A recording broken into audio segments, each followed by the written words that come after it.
मी तृप्ती, माझ्या या व्हिडिओमध्ये तुमच्या सगळ्यांचं खूप स्वागत आहे। आज आपण या व्हिडिओमध्ये कार्बन साठवणुकीसाठी काही आवश्यक उपाययोजना थोडक्यात पाहणार आहोत। ह्या उपाययोजना आहेत ह्या तुमच्या शेतीसाठी खूप फायदेशीर आहेत, कारण सध्या जेव्हा सॉइल सॅम्पल चेक केलं जाते तेव्हा सॉइल सॅम्पल चेक करताना असं लक्षात आलं की त्याच्यामध्ये ऑर्गॅनिक कार्बनची प्रचंड अशी कमतरता जाणवते आहे आणि त्याच्यामुळे त्याचा परिणाम हा उत्पादनावर होत आहे। तर आपल्याला काही छोट्याशा गोष्टी जर आपण केल्या तर आपल्या उत्पादनात वाढ आणि आपली शेतीची सुपीकता आपण अगदी व्यवस्थित टिकवून ठेवू शकतो। त्याच्यासाठी आपण खूप छोट्या छोट्या गोष्टी केल्या म्हणजे काय तर वृक्षारोपण जर आपण आपल्या शेताच्या बांधावर किंवा शेताच्या बाजूनी जर आपण वृक्षारोपण केलं तर त्यांच्याकडे वृक्षामध्ये झाडामध्ये कार्बन शोषून घेण्याची क्षमता असते ही जास्त असते, त्यामुळे झाडांची मुळे मातीला घट्ट पकडून ठेवतात आणि सेंद्रिय पदार्थांचा पुरवठा करत राहतात।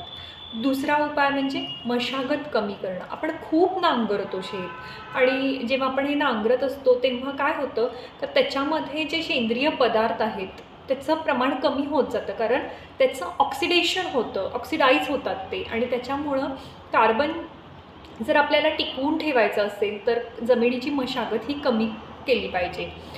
आच्छादन पिकं घेतली पाहिजेत। आता बऱ्याचदा काय होतं तर खरीप हंगामामध्ये आपण पीक घेतल्यानंतर उरलेली जी जमीन असते ती मोकळीच राहते, तर ती मोकळी न ठेवता त्याच्यामध्ये मूग, उडीद अशा हरित पिकांची जर आपण लागवड केली तर त्याचा उपयोग आपल्याला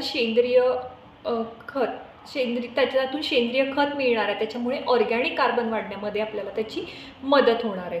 तर पीक फेरबदल, सतत तेच ते पीक घेतलं तर जमिनीची क्षमता आहे ही कमी होत जाते, तर आपल्याला पिकांमध्ये फेरबदल करणं ही आपल्या मातीच्या हेल्थसाठी अत्यंत गरजेचं आहे।